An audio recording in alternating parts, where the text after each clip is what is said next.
Quelle présentation, mes amis. Quelle présentation. Et jusqu'à maintenant, quel congrès. Mes amis de partout à la grandeur du Québec, bonjour. Merci, Marie-Hélène, de tout mon cœur que tu sais toucher. Tu viens de redonner toute la dignité, tout le sens, tout le message, toute la profondeur et toute l'indignation et tout le charme et toute la magie à une grande œuvre du patrimoine québécois.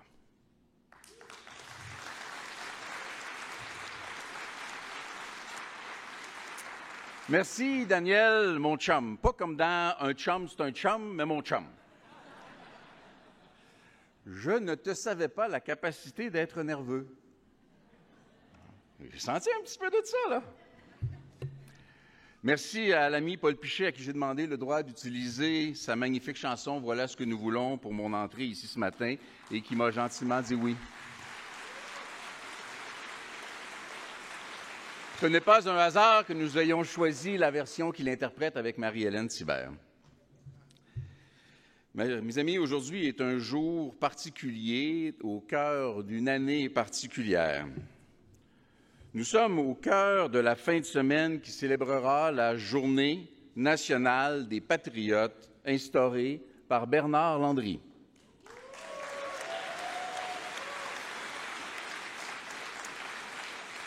En 1923 naissait René Lévesque, dont tant de commémorations ont célébré le centenaire. Nous sommes en effet, comme le disait Daniel, le 20 mai. Alors que nous avons tous compris que s'en vient un troisième et dernier référendum sur la souveraineté, il y a 43 ans, René Lévesque nous guidait vers les premiers 40 % des votes requis pour fonder un pays.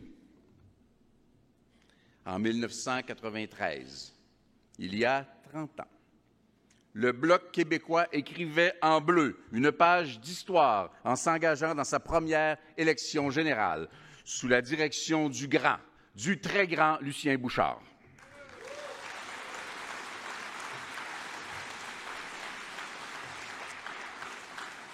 Mais avant d'aller plus loin, combien d'après-midi Frédéric Bastien n'a pas passé avec ses enfants? Combien de soirs est-il arrivé tard auprès de son amoureuse? Combien de fins de semaine dans un congrès ou une assemblée à convaincre et prouver? Combien de messages d'injures et de calomnies commandités par des adversaires aux airs de sépulcres blanchis?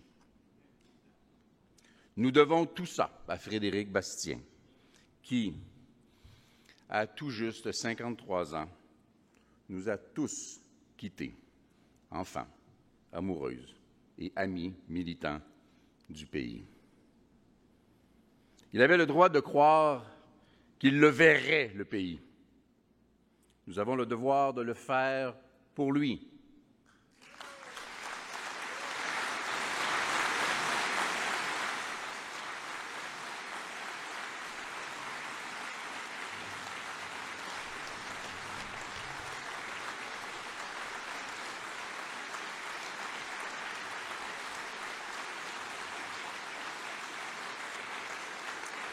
Ce ne sera pas une mince affaire, mais restez debout. Restez debout. Restez debout. Ce ne sera pas une mince affaire de faire pour lui. Combien de fois avons-nous été heureux qu'il ose dire avec courage ce que nous, même politiciens, on n'osait pas dire? Nous lui devons au moins, mes amis, de nous lever et de lui offrir une minute de silence, s'il vous plaît.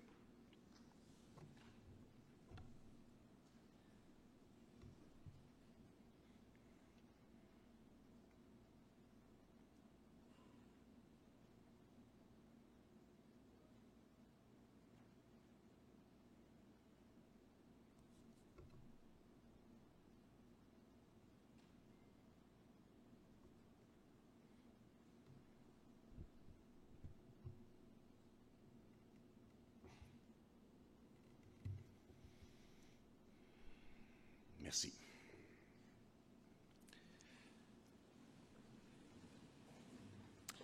Permettez-moi, chers amis et dignitaires, comme toujours, d'adresser mes premières salutations aux militantes, aux militants et aux bénévoles qui sont l'âme, le cœur et les bras de notre parti politique.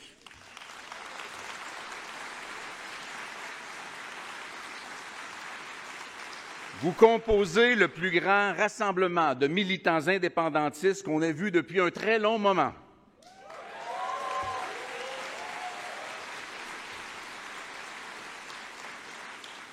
Mes amis, vous êtes ici chez vous, dans un salon aux dimensions dignes de notre grand projet. Mais s'il est quelqu'un qui puisse être chez lui, ici, au Bloc québécois, quelqu'un qui a creusé les fondations et tenu les murs à bout de bras, c'est bien notre infatigable guide, mes amis, M. Gilles Duceppe.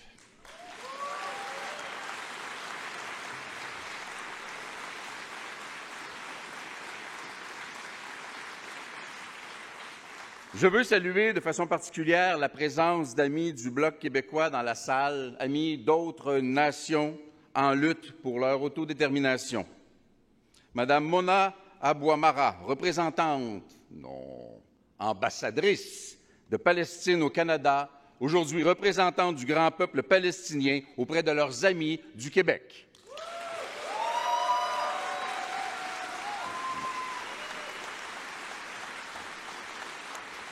Monsieur Kevin Callahan, porte-parole des Amis du Sinn Féin d'Irlande du Nord. Dites-leur, mon cher, que je viens les voir bientôt.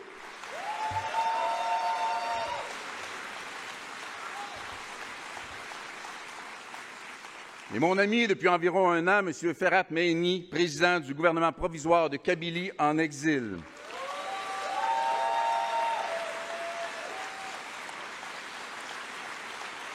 Mon ami, sachez que nous sommes avec vous. Les drames couverts par l'appareil média cachent ceux dont ils ne parlent pas. De même, je veux saluer la présence du président de l'Union des producteurs agricoles, M. Martin Caron. M. Caron est une meilleure voix pour les régions du Québec que bien des députés libéraux. C'est pas lui qui le dit, c'est moi. Je veux aussi accueillir le directeur général de l'Union des artistes, M. Alexandre Curzi. Quand je présidais la DISC, je devais négocier face à un autre Curzi, un certain Pierre Curzi. Il paraît que le fils n'est pas plus commode.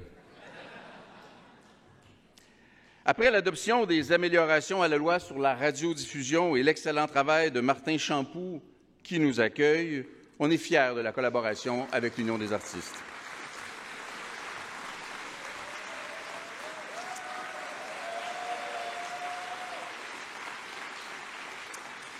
Alors, je salue aussi notre autre député de Drummond. Je lui ai prêté Drummond, mais ça a l'air que les gens veulent le garder. Ah. Alors, Martin, merci de nous accueillir. En conséquence de quoi, ce soir, Martin paye le vin. Voilà.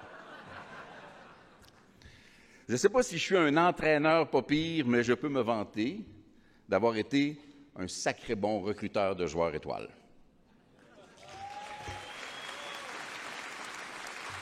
Dans la foulée, elle était avec nous hier, je présente mes hommages à la mairesse de Drummondville. Drummondville, ville étonnante, ville industrieuse, ville qui a carrément fondé le modèle économique qui fait école partout au Québec et au-delà, dans la foulée du premier traité de libre-échange avec les États-Unis. D'ailleurs, ce libre-échange, il n'y en aurait pas eu sans les indépendantistes de l'époque qui l'appuyaient. Le Québec en profite pleinement. Et pour ainsi dire, Drummondville en doit une aux indépendantistes.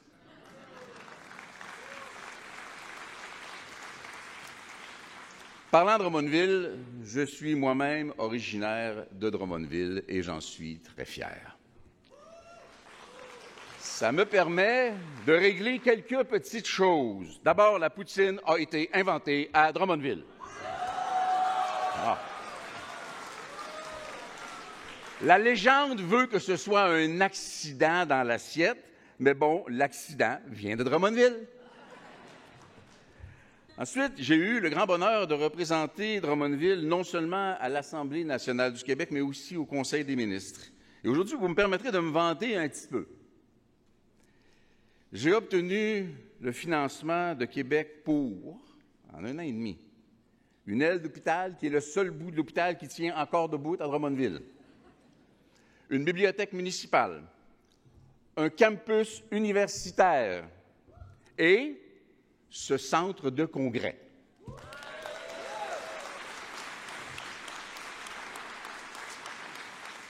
Une dernière salutation à nos jeunes. Attendez, ça s'en vient. J'ai commencé jeune au Parti québécois avec, entre autres, Réal Ménard, que je salue, et qui ne s'est pas assagi du tout. Les jeunes ont occupé un vaste espace en vue de ce congrès, et c'était tellement ce que je voulais. On doit leur donner le champ libre, pas les attacher. Il y a un paradoxe. Moi, à mon âge, il m'en reste pas mal, là, mais j'ai moins de temps devant moi et j'ai plus de patience. Les jeunes ont plus de temps, mais moins de patience. Alors, on va régler quelque chose. Dites-moi, les jeunes, on est ici pour faire quoi? Encore? Daniel disait? Voilà, c'est ce qu'on veut faire, et c'est ce qu'on veut faire, permettez-moi l'expression littéraire, au plus sacrant.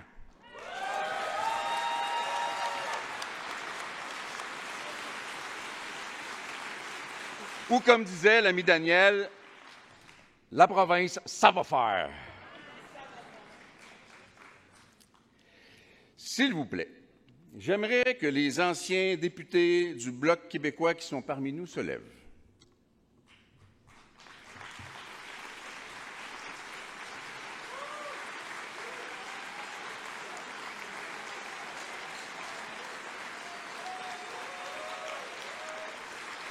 Vous avez pavé contre vents et marées le chemin que nous foulons. Il semble y avoir aussi quelques anciens députés du Parti québécois. Auriez-vous l'amabilité de vous lever?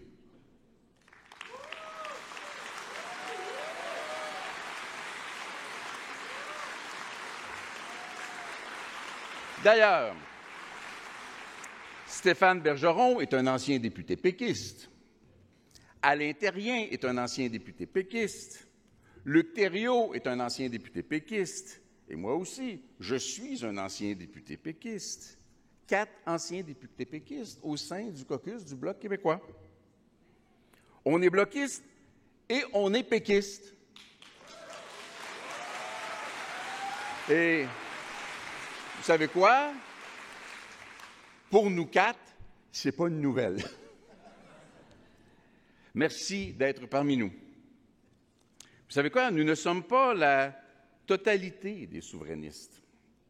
Il y a des souverainistes qui sont actifs dans d'autres partis. Oui. Et ils ont tous et elles ont toutes leur place au Bloc québécois.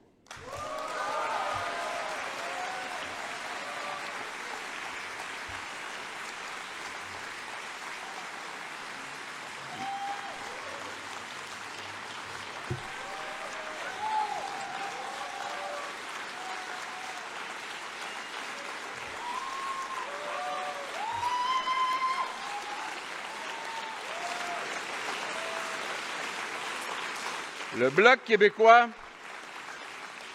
Bloc québécois, au fond, est le guichet unique de tous les indépendantistes, et il va le rester.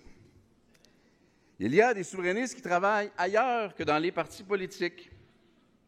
Je ne sais pas si elles y sont encore, s'ils y sont encore, mais hier, il y avait parmi nous la présidente de la Société Saint-Jean-Baptiste de Montréal, Mme Marianne Alpin. Lui, je l'ai vu, il est ici. Il y a parmi nous le président du Mouvement national des Québécois, M. Frédéric Lapointe.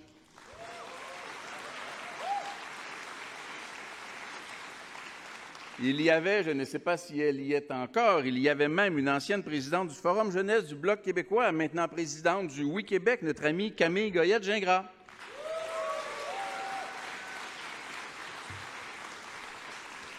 Quand on additionne, et c'est la seule chose à faire, additionner, ça fait du souverainisme au pied carré.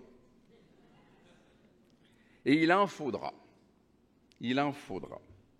Il n'y aura pas assez de souverainistes tant que nous ne serons pas nettement plus que 50 % au Québec.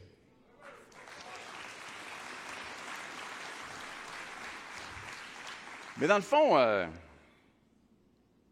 qu'est-ce qu'un Québécois?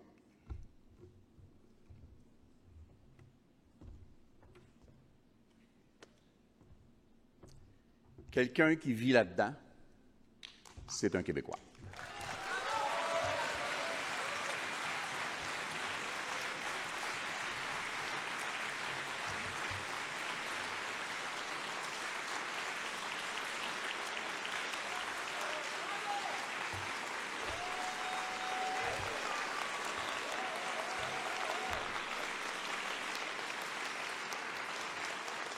Et pour que tous ces Québécois-là aient un pays, il nous faut rien de moins.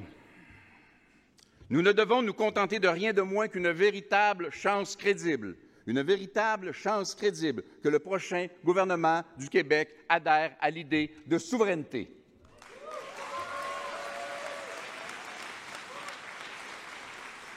Mais aussi, les amis, il faut offrir à tous les Québécois un projet, une vision. Une société qui leur appartienne et qui leur ressemble, à toutes et à tous. Alors, voici ce qu'on va faire. Au lieu de faire un discours juste pour planter les adversaires, on va essayer un peu à travers ça, un discours pour inspirer, pour proposer, pour animer une réflexion, une idée, un pays. De toute façon, les adversaires, ils sont trop faciles à attaquer, ils sont fédéralistes. Bon, je l'ai encore échappé. Pour être poli, il faut parfois ne pas dire tout ce qu'on pense. Pour être poli avec certains adversaires, il va falloir que je ne dise rien du tout. Je veux que les Canadiens qui se donneront les gouvernements qu'ils voudront soient nos amis comme voisins. Pour y arriver, je leur demande de cesser de tricher, de mentir. Je leur demande d'appliquer au Québec les valeurs qu'ils reconnaissent à Taïwan ou à l'Ukraine, le droit d'exister, le droit à l'autodétermination.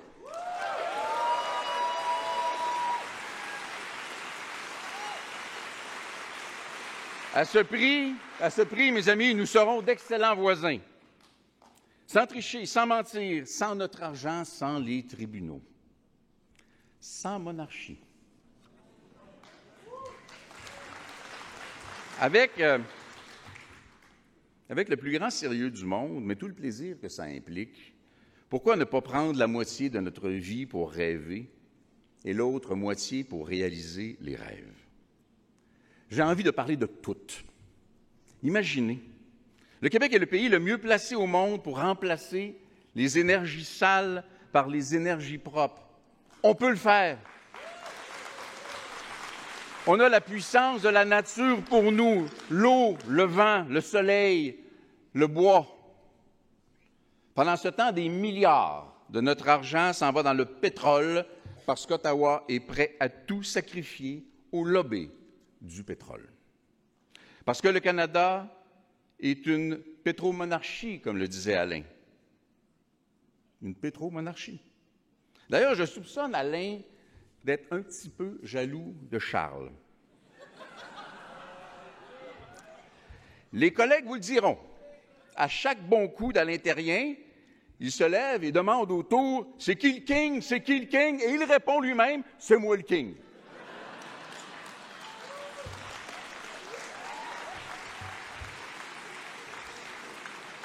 Mais pour le plus grand dame des adversaires, le king des leaders, c'est Alain Terrien.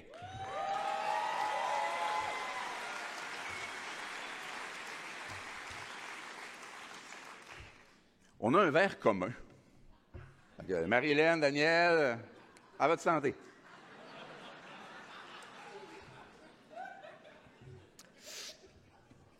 On donne des milliards au pétrole de l'Ouest. On prête une couple de millions à la forêt pour tout le Canada. Et on laisse les intérêts chinois acheter 25 % des droits de coupe au Québec. En fait, on laisse les Chinois acheter pas mal tout le Canada. Et la Fondation Trudeau prend un pourcentage.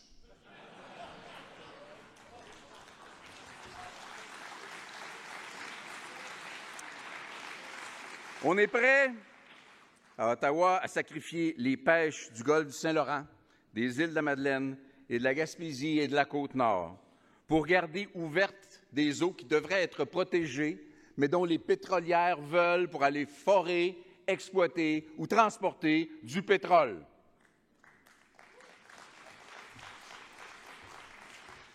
Vous irez voir les projets de protection d'aires marines. Le golfe du Saint-Laurent, il passe presque au complet. Bonne chance, les pêcheurs. Mais on sera là. Nous, on veut un pays vert, un pays responsable. Mais sacrifions à la nouvelle tradition, on fait un pays vert et responsable. Et ça, c'est pour vous autres, les jeunes, alors allez le dire aux autres jeunes. Imaginez un pays qui accueille bien. Ottawa veut un pays qui accueille plus, mal. Au Canada, on reçoit de la main-d'œuvre pour que ce soit de la main-d'œuvre à bon marché. On annule l'effet bénéfique du plein emploi. On casse les syndicats. Tout ça avec l'appui du NPD. Et en plus, on isole le Québec. On est tanné du Québec à Toronto et à Edmonton. Ils sont gossants au Québec. Mais mes amis, je vais le dire gentiment, mais dites-le aux syndicats. Le seul parti qui croit à la représentation collective des travailleurs et des travailleuses, le seul parti qui refuse de voter avec les libéraux pour le gros capital et le pétrole, le seul parti qui rejette la marchandisation des immigrants, c'est le Bloc québécois.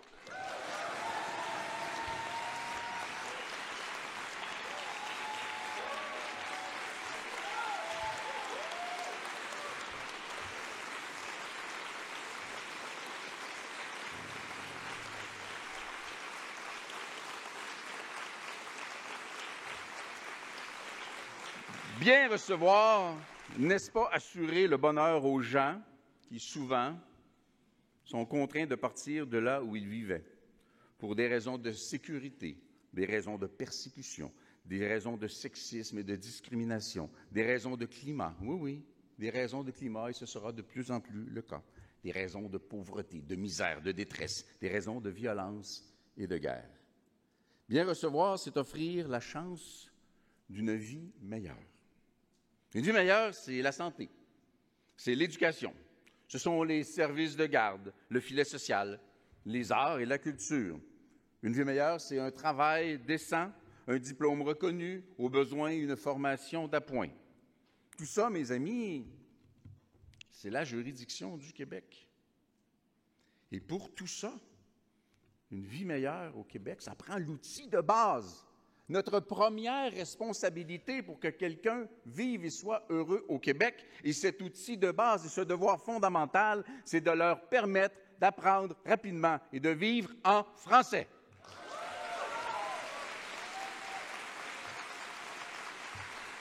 On va donner le goût, l'envie de participer et d'enrichir la culture du Québec. Combien de gens on peut convaincre en même temps de faire ça? Combien? Plutôt combien? Je ne sais pas. Ce n'est pas une affaire de chiffres, c'est une affaire de cœur et c'est une affaire de moyens. Et le problème, c'est Ottawa. C'est Ottawa avec le Century Initiative, une politique de consultants de chambres de commerce internationales qui n'a pas été informée même de l'existence du Québec. Le Century Initiative, dont le nom ne mérite pas d'être traduit. C'est Ottawa qui accueille mal, de façon indigne, des centaines de milliers d'immigrants. C'est Ottawa qui a plus d'1 million de dossiers en immigration en retard depuis plus d'1 an et demi et qui pense faire mieux pour 500 000 immigrants par année dans 1 an et demi. Qu'est-ce qui nous permet de penser que cette mauvaise idée pourrait en plus être bien gérée? Au fond, le problème, c'est les tripeux de couronne d'Angleterre. Parce que ça fait jet set. C'est mondain. Des tripeux de pétrole et de monarchie qui prennent votre argent et qui l'investissent pour contester votre langue et vos valeurs. Des tripeux de pétrole et de monarchie qui utilisent les tribunaux pour annuler les lois du Québec qui sont bonnes pour le Québec. Des tripeux de monarchie à 100 000 $ de vêtements qui votent des lois mauvaises pour le Québec. Bref, votre argent, leurs tribunaux, leurs lois. Contre vous, contre le Québec. Pour chaque pas que le Québec réussit à franchir en environnement, en immigration, en santé, en mise en valeur de la langue française, Ottawa nous en fait reculer d'au moins la moitié. Alors, quand on veut me parler du nombre d'immigrants, je dis retirer Ottawa de l'équation. Ceux qui ne veulent aucun bien aux immigrants, sauf les utiliser pour la haute finance contre le Québec. Je dis retirer Ottawa de l'équation.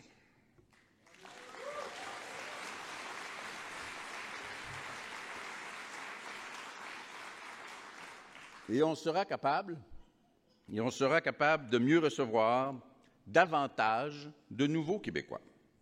Et on sera capable de les rendre heureux en français, dans une nation dont le Bloc québécois a forcé les fédéralistes à reconnaître, sans condition, que c'est la nation québécoise et qu'elle a une seule langue commune, une seule langue officielle, et c'est le français.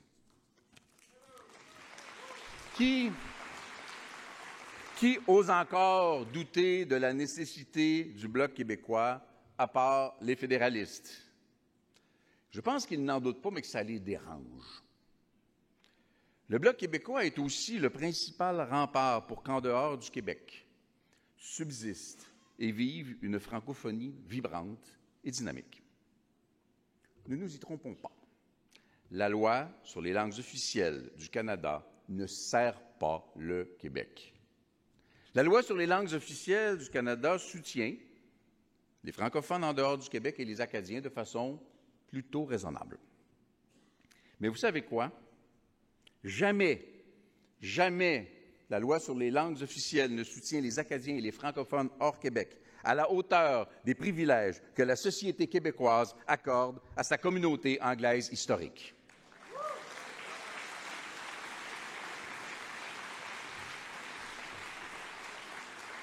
Tant mieux, me direz-vous, pourtant le français recule partout au Canada. Et les communautés anglaises font reculer le français au Québec aussi. Et elles sont financées par Ottawa pour faire ça. On était bons joueurs. On a accepté le compromis de Québec avec Ottawa. Ils ont peu de temps pour prouver que ça marche. Et nous, au Bloc, on reste solidaires des francophones hors Québec et des Acadiens. Mais on maintient que le régime linguistique en vigueur au Québec ne doit appartenir qu'au Québec. La loi sur les langues officielles doit servir les francophones hors Québec et nos amis acadiens. Compromis ou non, on ne confie ni son âme, ni sa culture, ni sa langue aux conquérants.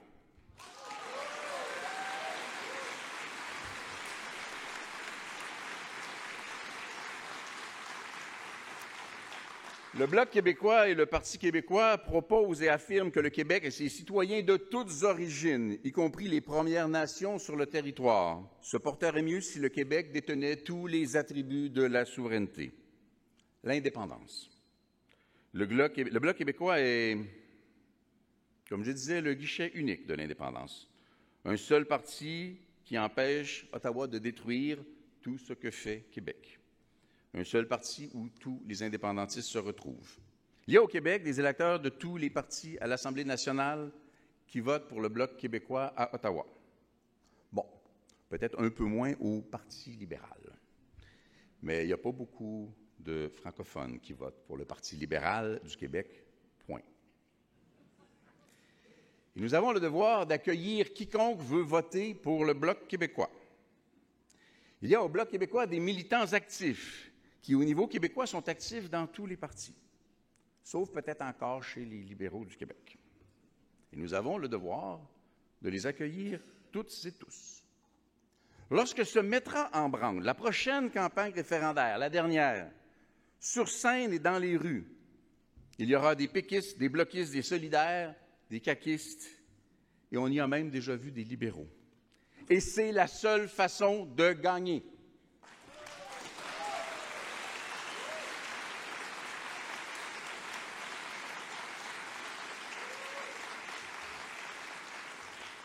Lorsque le gouvernement du Québec se lassera des refus d'Ottawa, des manques de respect et du franc mépris d'Ottawa, des ingérences financées par le déséquilibre fiscal, lorsque le gouvernement du Québec se lassera de trouver du positif là où il n'y en a souvent que très peu. Qui sait? Qui sait ce que diront les dizaines de milliers de souverainistes, électeurs, employés, députés et ministres du gouvernement du Québec qui auront envie de dire « on y revient ». Nous devons garder l'esprit, le cœur, les bras ouverts, parce que nous avons le devoir de rassembler tous les souverainistes.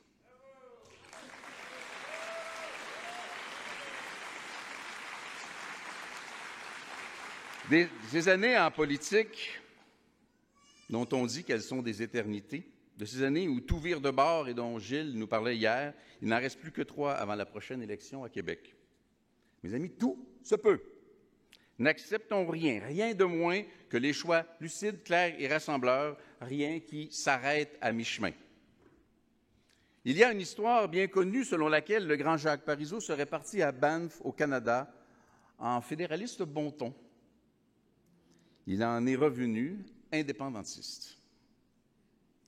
Il avait découvert le Canada. Maintenant, c'est moins loin.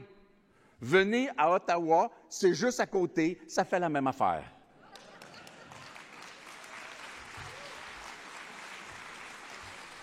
Encore une couple de semaines, ils vont tous devenir indépendantistes. Alors, c'est en toute amitié que je propose à la CAQ de venir faire son prochain congrès à Ottawa.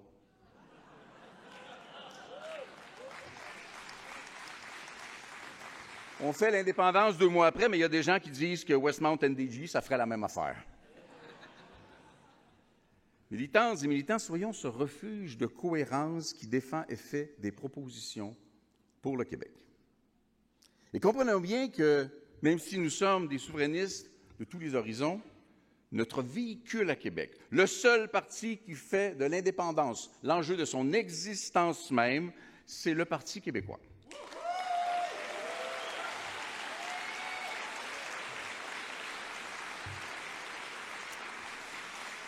Peut-être pas seulement le Parti québécois, mais d'abord le Parti québécois, fièrement le Parti québécois et toujours le Parti québécois.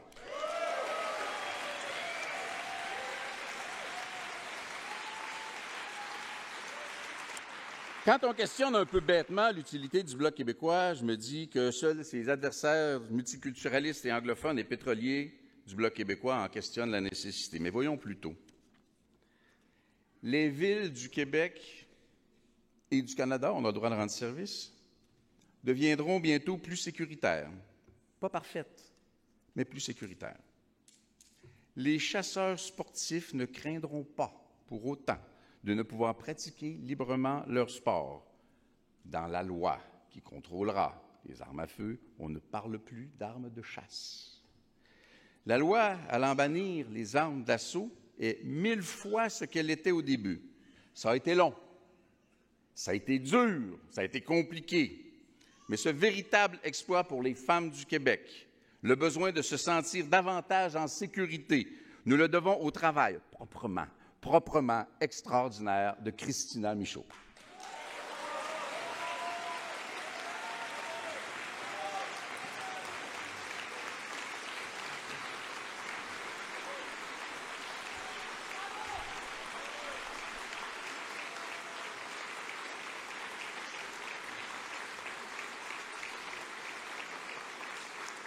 Avant, avant que les conservateurs ne reprennent à leur compte une loi que Marilyn Gill portait à bout de bras depuis des années, et nous avons collaboré de bonne foi, personne ne parlait de protéger les fonds de retraite des travailleurs en cas de faillite des entreprises. Les travailleurs retraités en doivent une, et une vraie, à Marilyn Gill.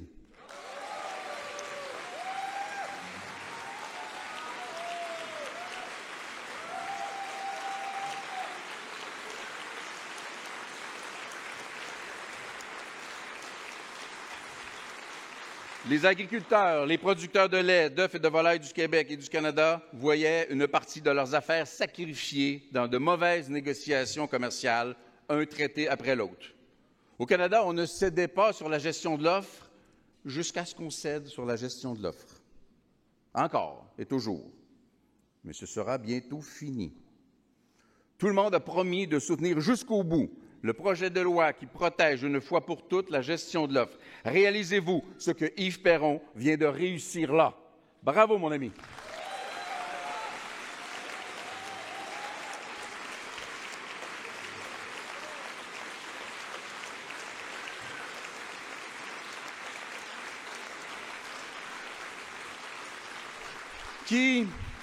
Qui parle de la souveraineté du Québec à tous les diplomates du monde basés à Ottawa?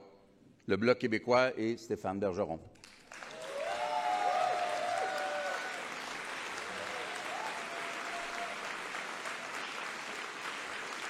Qui soutient contre vents et marées avec courage les Ouïghours contre un régime chinois rendu dans la camisole du gouvernement libéral après avoir été dans celle du gouvernement conservateur? Alexis Brunel-Duceppe et le Bloc québécois.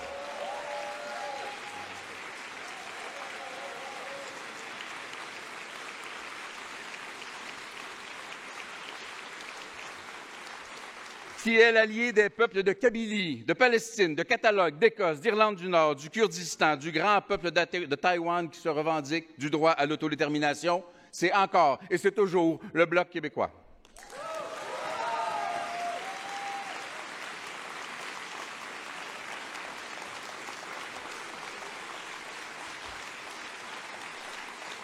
Qui fait honte à un gouvernement de petits despotes prétentieux et de petites magouilles qui ne respectent aucune règle et gèrent le dominion du Canada comme le fief des lobbyistes. René Villemur, mes amis.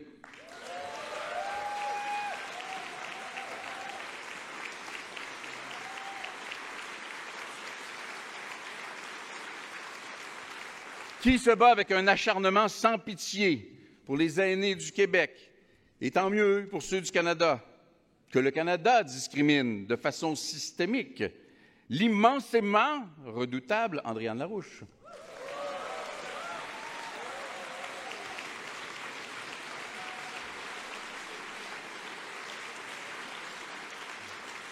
Qui est le député sans lequel la ministre du Sport n'aurait jamais pu, l'aurait-elle voulu, n'aurait jamais pu mettre en place des mesures décentes, son gouvernement n'en ayant pas le courage pour protéger nos jeunes athlètes et nos sportifs. Sébastien Lemire, mes amis, Sébastien Lemire.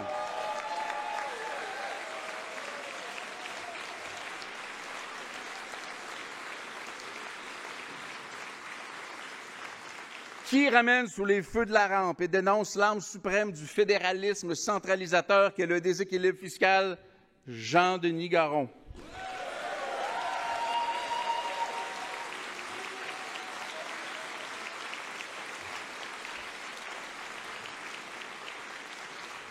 Même Jean-René Dufort est jaloux. Qui a forcé les géants de la pharmaceutique à divulguer leurs contrats gênants aux parlementaires? C'est Nathalie Sinclair-Desgagnés qui a fait ça.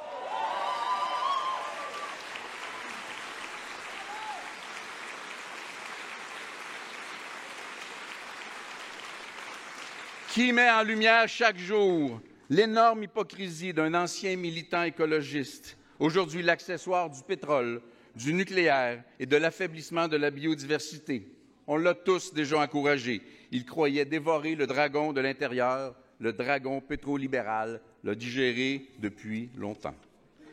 Qui explique inlassablement les avantages de la transition écologique et énergétique à sa place? L'éternelle Monique Posé.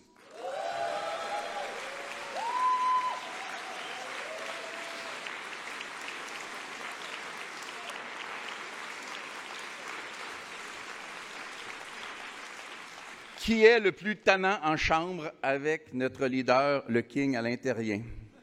Qui est aussi tannant qu'Alain, en plus d'être le seul défenseur de la forêt au Québec, en plus de prêter du linge à Alexis quand il a juste des jeans? Oui, c'est Mario Simard.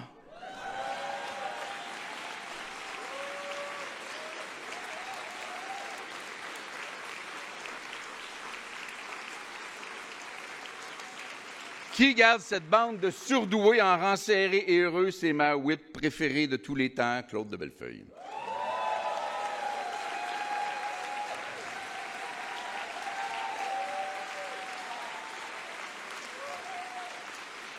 Qui a été une nécessaire bougie d'allumage du débat sur la science en français? C'est Maxime Blanchette-Jonca.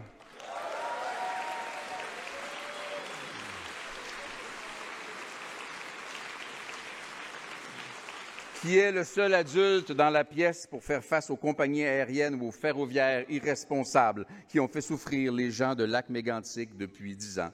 C'est Xavier Barcelou-Duval.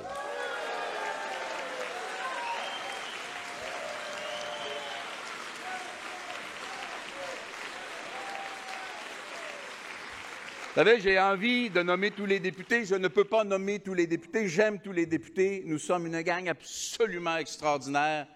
Je pense qu'on a fait la démonstration avec ces exemples. Qui ose douter de l'impact, de la pertinence et de la nécessité du Bloc québécois à Ottawa pour le Québec?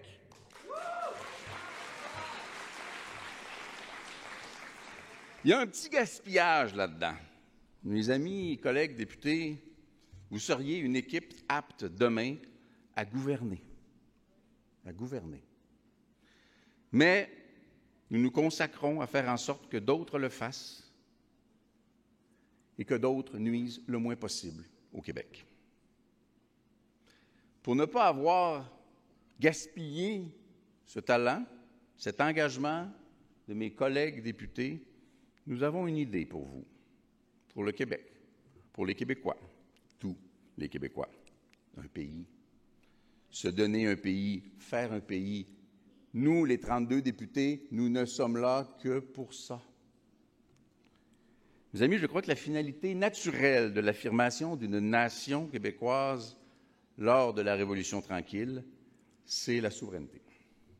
Je crois que la finalité du nationalisme, dont on ne s'amusera pas à mesurer la dureté, nationalisme français, laïque, généreux et accueillant, c'est la souveraineté.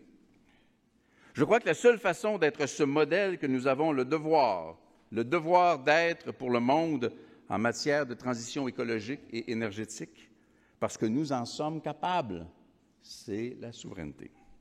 Je pense que c'est parce qu'Ottawa presse le pas pour en finir avec les fatigants du Québec, parce qu'Ottawa n'écoute rien ni personne sauf la Chine et McKinsey, et qu'Ottawa utilisera des gens qui méritent mieux et qui fuient la détresse contre une nation qui leur déplaît parce qu'elle est pugnace.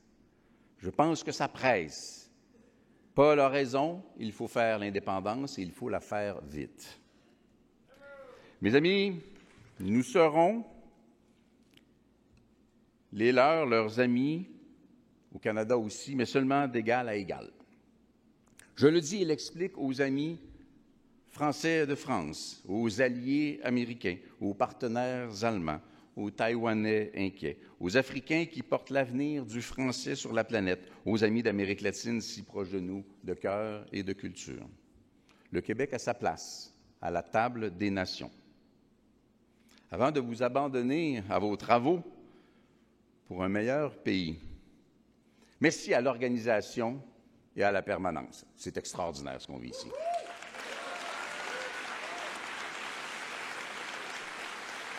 Merci aux bénévoles. Merci aux présidents d'Assemblée Monique Richard et Pierre Bouchard. Sans oublier une salutation toute particulière pour la secrétaire d'Assemblée. Merci gigantesque, énorme, du fond du cœur, à Mme Joanne Deschamps, qui a mené à bon port un navire qu'elle avait pourtant pris en eau trouble.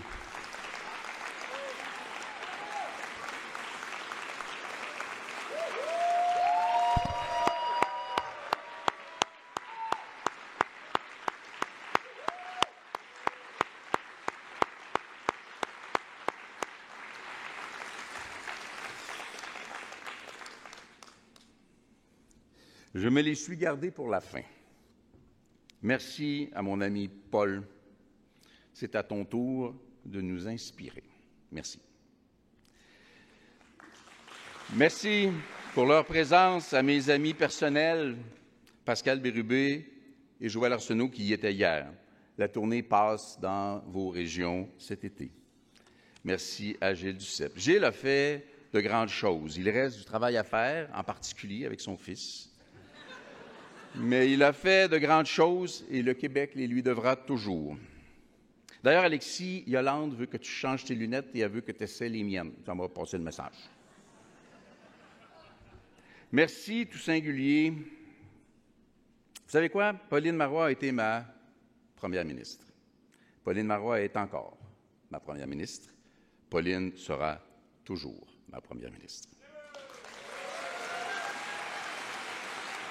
J'ai pour Pauline un merci d'une tendresse particulière. Mes amis, il n'y a à Ottawa aucun parti canadien qui soit digne de la confiance des Québécois. Le Québec sera de plus en plus sacrifié sur l'autel du Canada au fur et à mesure de sa perte de poids politique programmée. Alors pourquoi ne pas nous faire confiance à nous-mêmes? Pas tant ou pas seulement au Bloc québécois, quoique je pense que nous en sommes dignes, mais l'ensemble des Québécois. Ayez confiance en vous. Ayez confiance en vous-même. Faites-vous confiance. Vous toutes et tous, les Québécois, donnez-vous un pays.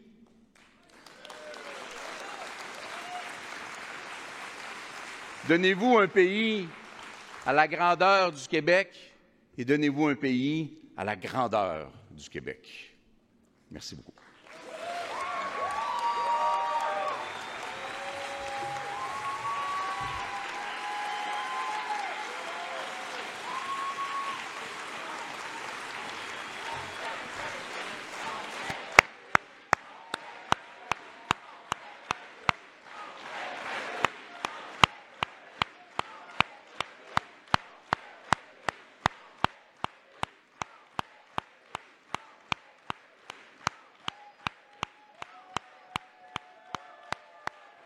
Merci beaucoup. Bon congrès.